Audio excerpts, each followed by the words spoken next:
transparencia. Vamos de inmediato hasta la Corte Suprema de Justicia. Y en la posibilidad que tenemos todos y cada uno de nosotros de dar nuestro criterio jurídico en el momento en el que se va a decidir una cuestión sometida a nuestra jurisdicción. Luego, nosotros rechazamos rotundamente y estoy seguro que los demás compañeros que de alguna manera se han visto ligados a esto, el sentido que algunas personas han querido darle de que esto genera una ruptura del orden constitucional, que es un golpe, que es etcétera, etcétera, etcétera. Es decir, se quiere generar a toda costa una crisis y esa no es la dinámica ni la tónica del Poder Judicial. La posición nuestra ha sido la de no estar compareciendo a discutir públicamente, por supuesto la opinión pública tiene que estar debidamente informada y para eso está precisamente el vocero del Poder Judicial, que como ya lo saben ustedes, es el abogado Melvin, que ha sido suficientemente claro.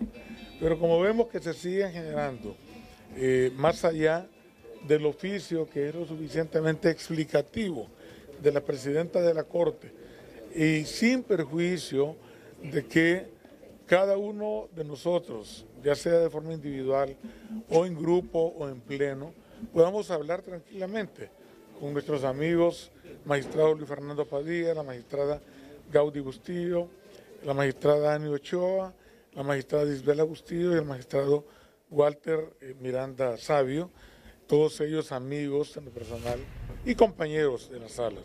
Pero consideramos ser de alguna manera enfáticos en lo que se ha manifestado en el comunicado o en el oficio que en su momento y en el ámbito de sus atribuciones emitió la presidenta de la Corte Suprema de Justicia con el respaldo, podemos denominarlo así, mayoritario del Pleno de la Corte, pero que no es eso lo trascendental. Lo trascendental es que cualquier diferencia se habla, se discute y además se llegan a conclusiones absolutamente positivas para el país, para el Estado de Derecho, para la democracia, porque no queremos bajo ninguna circunstancia que se vayan a repetir hechos como los del golpe de Estado del 2009. En esa perspectiva, si me permiten leer, el tema es el siguiente. Si me permiten un minuto, por favor. Y además tendré que ponerme mis lentes para poder leer. Bueno, está bien. Bueno, en este momento ya seguimos escuchando en este momento al magistrado Víctor Jiménez Puerto, que está preparándose para leer un documento en este momento. En este momento está alistando el documento el magistrado para leerlo sobre la resolución por parte de la Corte Suprema de Justicia. Ponga atención porque ese tema de precedencia o no es bastante relativo. Pero la idea no es venir a explicar a todos y cada uno de ustedes en detalle aspectos que son sujetos de consideraciones de carácter jurídico, porque entiendo que los comunicadores quieren escuchar, a pesar de que yo señalé previamente que la posición nuestra es no aparecer en debates de carácter público, salvo que sea absolutamente necesario con el propósito de establecer realidades que no han sido conocidas por la opinión pública. La Corte Suprema de Justicia reitera que las rotaciones en las diferentes salas de la Corte Suprema de Justicia se realizan en apego estricto a lo preceptuado en el artículo 315 de la Constitución, que dispone: la Corte Suprema de Justicia cumplirá sus funciones constitucionales y legales bajo la presidencia de uno de sus magistrados, quien ejerce la representación del Poder Judicial y durará en sus funciones por un periodo de 7 años.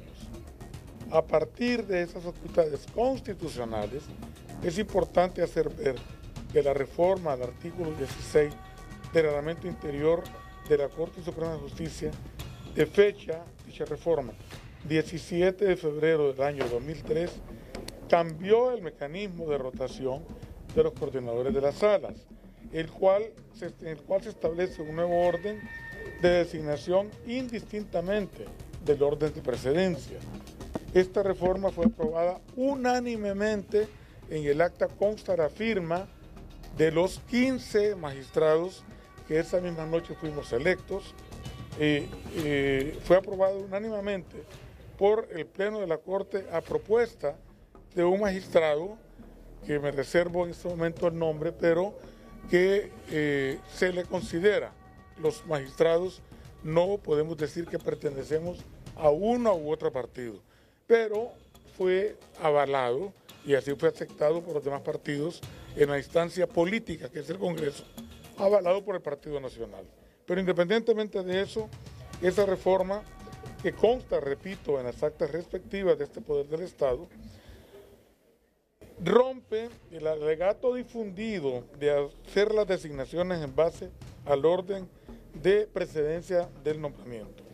La presidenta de la Corte Suprema de Justicia, en pleno uso de sus facultades y en cumplimiento de las disposiciones constitucionales, legales y reglamentarias relacionadas, como también al decreto número 5 del año 2011, ha procedido a la rotación de las coordinaciones de las salas, asegurándose que, de acuerdo con lo establecido en la Constitución de la República, todos y todas las magistradas que integran las diferentes salas de este Poder del Estado ocuparán las coordinaciones dentro del periodo para el cual fueron electos. Esto simple y sencillamente quiere decir que los magistrados, los 15 magistrados, los 14 que integramos las salas, puesto que la presidenta conoce cuando se lleva a pleno de la Corte si una sala no ha resuelto unánimemente un caso que por ley le corresponde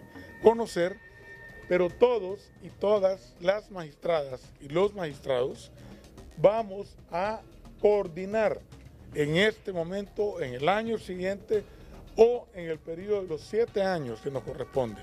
No se está excluyendo a nadie, no se está violando ningún derecho constitucional a nadie, no se está rompiendo la armonía ni el orden interno del Poder Judicial, y en eso queremos ser absolutamente enfáticos, y existe la documentación que respalda la afirmación que nos ha pedido la presidenta que hagamos en esta ocasión. Muchas gracias. ¿No es cierto, abogado, que esta Crisis, abogado, no hay crisis. de 10 magistrados? No. No hay crisis del secretario judicial, no hay crisis. Ninguna crisis, y yo creo que mal haríamos, en función del Estado de Derecho y de la democracia, pretender una crisis ficticia. Hemos tenido la oportunidad de ver a estimados colegas que no dudo en lo absoluto de su capacidad, pero los profesionales del derecho no necesariamente conocemos todas las leyes y todos los reglamentos.